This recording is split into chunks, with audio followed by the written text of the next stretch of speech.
Hello everyone. तो आज हम के वीडियो में हम करंट अफेयर देखेंगे। आज सैटरडे है तो हर सैटरडे को हम वीकली करंट अफेयर देखते हैं। पूरे सप्ताह का करंट अफेयर हम इस वीडियो में देखेंगे।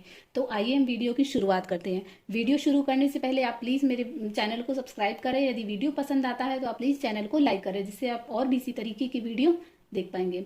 तो आइए हम वीडियो की शुरुआत करते हैं। तो हमारा पहला क्वेश्चन है कि हाल ही में चुनाव आयोग ने मतदाताओं की अधिक भागीदारी को प्रोत्साहित करने के लिए किसको नेशनल आइकॉन बनाया है। तो बनाया है सचिन तेंदुलकर को नेशनल आइकॉन बनाया। इस फोटो में आप देख सकते हैं कि सचिन तेंदुलकर को इस चुनाव आयोग ने नेशनल आइकॉन बनाया है। चुनाव आयोग मतदान के प्रति शहरी लोगों और युवाओं की उदासीनता से जूझ रहा है। ऐसे में क्रिकेट के दिग्गज सचिन तेंदुलकर को चुनावों में मतदाताओं की अधिक भागीदारी को प्रोत्साहित करने के लिए चुनाव आयोग के चुनाव पैनल के राष्ट्रीय आइकॉन के रूप में उन्हें नियुक्त किया गया है। चुनाव आयोग अक्टूबर नवंबर में 5 राज्यों में विधानसभा चुनाव और सन 2024 में लोकसभा चुनाव कराने की तैयारी कर रहा है। इसी कड़ी में तेंदुलकर को राष्ट्रीय आइकॉन बनाया है। तेंदुलकर और चुनाव पैनल के बीच एक समझौता ज्ञापन पर हस्ताक्षर किए गए हैं। 3 साल का ये समझौता रहेगा।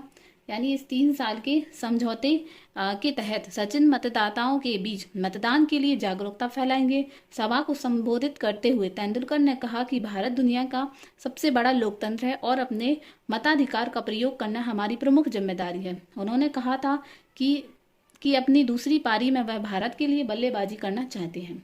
अब हम ये जाने कि वर्तमान में जो चुनाव आयुक्त हैं, जो मुख्य चुनाव आयुक्त हैं, वो कौन है। तो वर्तमान में जो मुख्य चुनाव आयुक्त हैं वो है राजीव कुमार।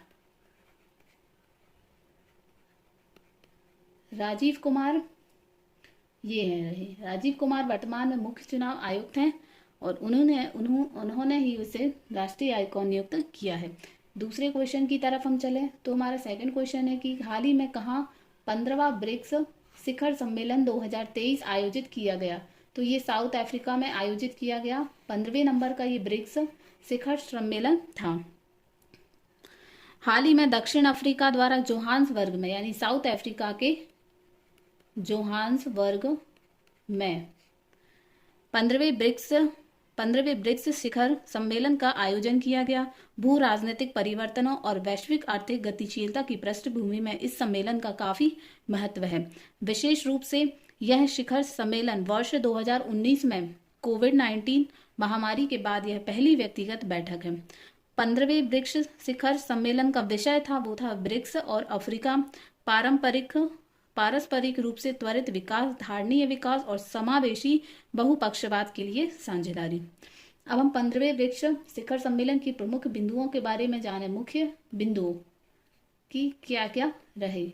तो उनमें से एक है कि ब्रिक्स का विस्तार किया गया। इस बार के जो ब्रिक्स जो सम्मेलन हुआ उसमें ब्रिक्स का विस्तार किया गया। ब्रिक्स में प्रमुख शामिल देशों की सदस्य संख्या 5 से बढ़ाकर 11 करने के उपलक्ष्य में 15वें शिखर सम्मेलन का आयोजन किया गया था। यह इसकी वैश्विक स्थिति को बेहतर बनाने की दिशा में एक ठोस प्रयास को दर्शाता है। जो ब्रिक्स सम्मेलन हुआ था उसमें 6 और नए सदस्यों को शामिल किया गया है। 6 नए देश कौन कौन से हैं। पहला है मिस्र, दूसरा है ईरान, तीसरा है सऊदी अरब, चौथे नंबर पर है इथोपिया, 5वें नंबर पर आता है अर्जेंटीना और 6ठे नंबर पर आता है ईरान। तो अब ब्रिक्स में ये 6 नए देश भी अब शामिल होंगे।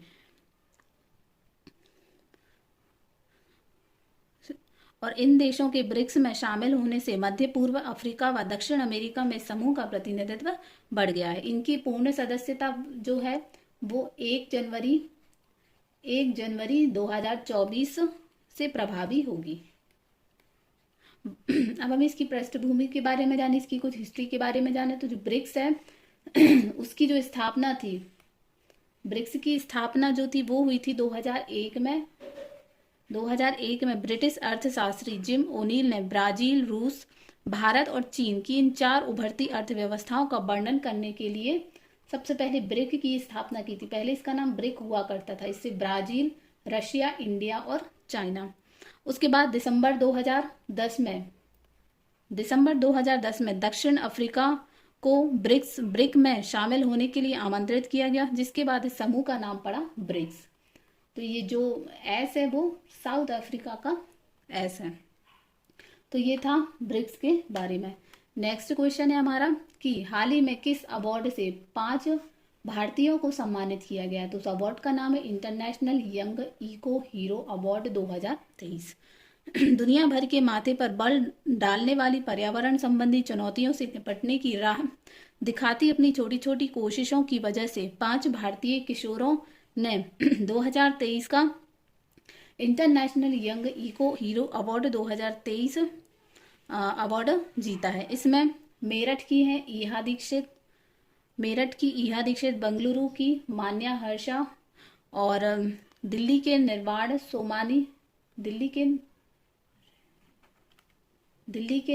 सोमानी और इसके बाद मन्नत कौर, ये है मन्नत कौर, और मुंबई के कर्णव रस्तोगी। इन 5 किशोरों को international young eco hero award 2023 award दिया गया है। तो ये अवार्ड उन्हें क्यों दिया गया है, क्योंकि इसके बारे में भी हम आगे जानते हैं।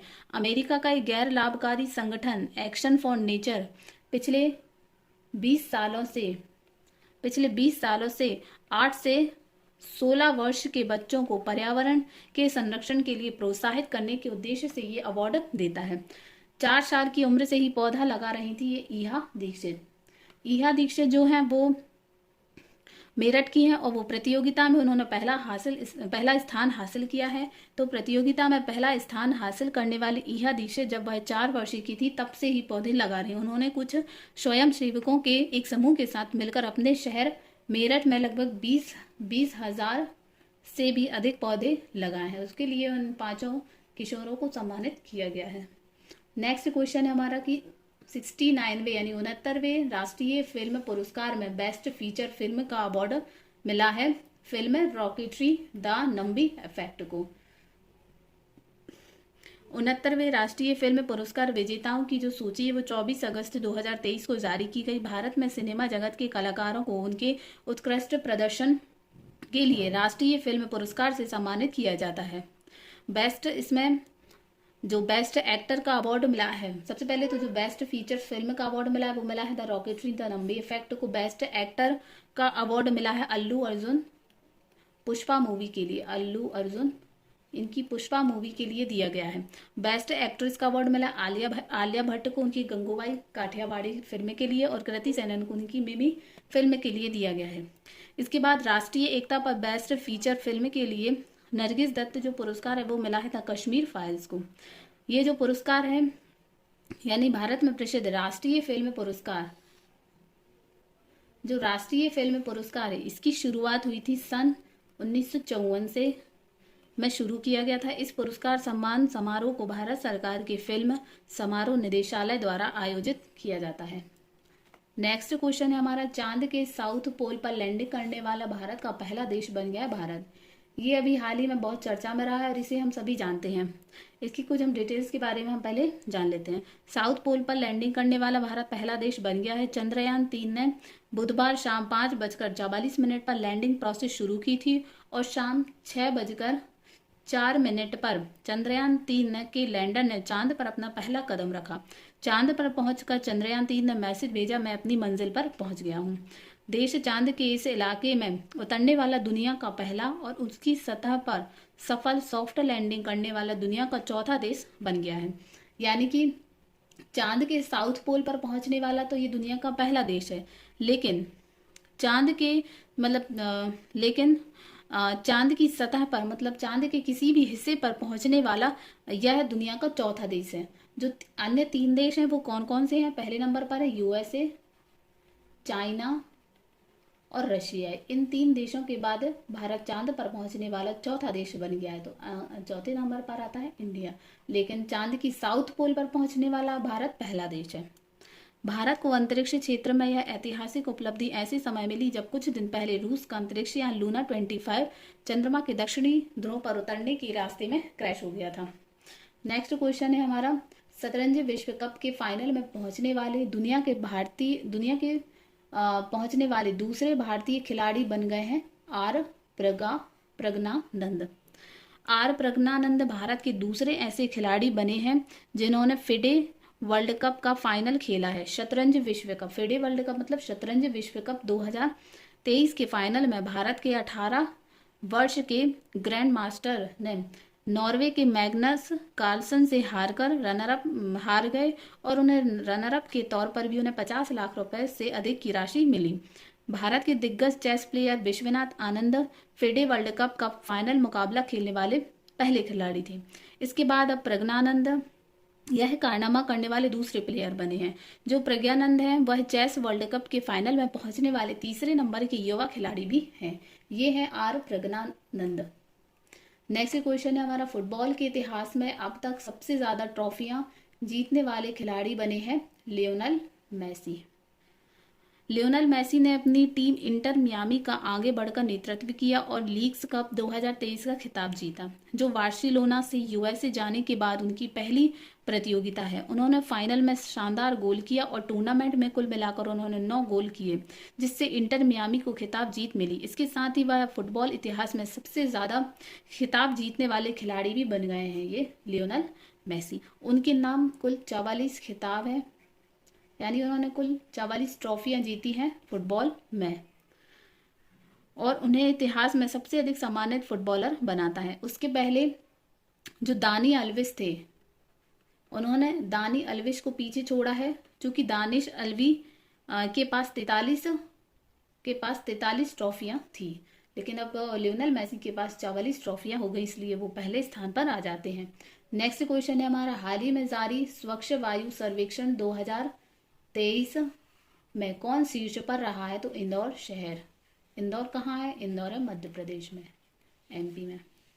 केंद्रीय प्रदूषण नियंत्रण बोर्ड द्वारा आयोजित स्वच्छ वायु सर्वेक्षण 2023 में इंदौर शहर ने 10 लाख से अधिक आबादी वाले शहरों की श्रेणी में शीर्ष स्थान हासिल किया है। अब हम इस श्रेणी की बात करें, मतलब 10 लाख से अधिक शहरों वाली, तो उसमें पहले नंबर पर इंदौर है। जो इंदौर है वो है फर्स्ट नंबर पर। सेकंड नंबर की हम बात करें तो सेकंड नंबर पर आगरा आ जाता है, आगरा जो कि यूपी में है। थर्ड नंबर पर इसी सीरीज में है थाने महाराष्ट्र में है। फोर्थ नंबर पर है श्रीनगर जम्मू कश्मीर में है। और फिफ्थ स्थान पर है अगेन मध्य प्रदेश, यानी कि भोपाल। तो ये शीर्ष टॉप 5 सिटीज हैं जो स्वच्छ वायु सर्वेक्षण में टॉप पर हैं। नेक्स्ट क्वेश्चन हम देखें तो नेक्स्ट है हमारा, खेलो इंडिया महिला लीग का नाम बदलकर क्या रखा गया है? तो अब रखा गया है उसका अस्मिता महिला लीग।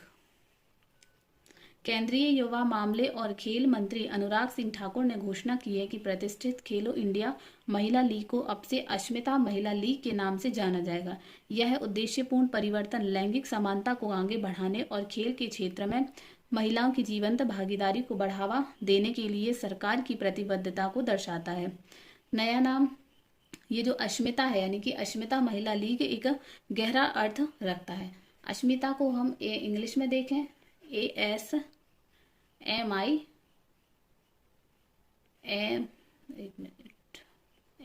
है, इसके एक एक शब्द का अर्थ है। तो पहले हम जानते हैं, ये एग्जाम्स में काफी पूछा जा सकता है कि इसमें जो ASMIT है, इनके एक एक वर्ड्स का क्या मीनिंग है। तो हम एक एक करके देखेंगे। ए का अर्थ होगा अचीविंग,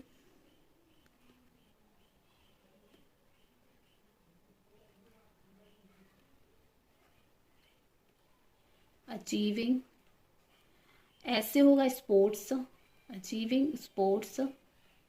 एम से milestone,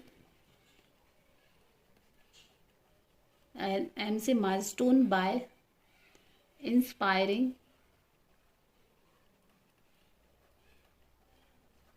inspiring women through action, inspiring women through action. तो ये इसको हिंदी में हम देखें तो लचीलापन, दृढ़ संकल्प और उपलब्धि की भावना को समाहित करता है, जो पूरे देश में महिला एथलीटों को परिभाषित करता है। जो खेलो इंडिया कार्यक्रम है, खेलो इंडिया कार्यक्रम की शुरुआत हुई थी सन 2018 से। नेक्स्ट क्वेश्चन और इस वीक का अंत क्वेश्चन यानी हमारे वीडियो का आखिरी क्वेश्चन है, इन्फोसिस के ब्रांड एम्बेसडर कौन बने हैं? तो इन्फोसिस के अभी हाल ही में ब्रांड एम्बेसडर बनाए गए हैं राफेल नडाल। भारत की प्रसिद्ध आईटी कंपनी इन्फोसिस के ब्रांड एम्बेसडर बनाए गए हैं टेनिस स्टार राफेल नडाल को अपना ब्रांड एम्बेसडर बनाया है। कंपनी ने नडाल के साथ 3 साल की पार्टनरशिप की है। 3 साल की पार्टनरशिप की। यह पहला मौका है जब नडाल ने किसी डिजिटल सेवा कंपनी के साथ साझेदारी की है। इन्फोसिस के यदि हम एमडी और सीईओ की बात करें तो इन्फोसिस के जो एमडी और सीईओ हैं वो है सलिल पारेख, यानी कि सलिल पारेख जो है वो इन्फोसिस कंपनी के मुख्य कार्यकारी अधिकारी और प्रबंध निदेशक हैं। तो ये था हमारा करंट अफेयर का वीडियो। यदि आपको पसंद आया हो तो प्लीज़ हमारे चैनल को सब्सक्राइब करें, वीडियो को लाइक करें एवं अपना सपोर्ट बनाए रखें। Thanks for watching. Thank you.